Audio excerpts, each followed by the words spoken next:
So hey everyone, welcome back to another quick and very interesting tutorial, where in this quick tutorial I'm going to show you how you can quickly select all the text in a note or a message app in your iPhone or anywhere that you have been seeing the text.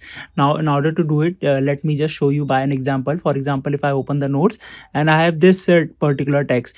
Now all of you might know that if you double tap on a text, it will simply select. Now one of the ways to just simply manually select all the text, so that all the text will be selected. Now the another way that you can use is to just simply you can double tap to select a particular text word, or simply triple tap to select all the lines. For example, if I triple tap here, you're gonna see I have selected all this complete paragraph just by simply triple tapping on the text. And I am definitely gonna save a lot of time and increase my productivity using this. Alright, so that's it for this tutorial. I hope this video will be helpful for you. Make sure to hit the like button and subscribe button for more such helpful and interesting tutorials. See you in the next one. Take care.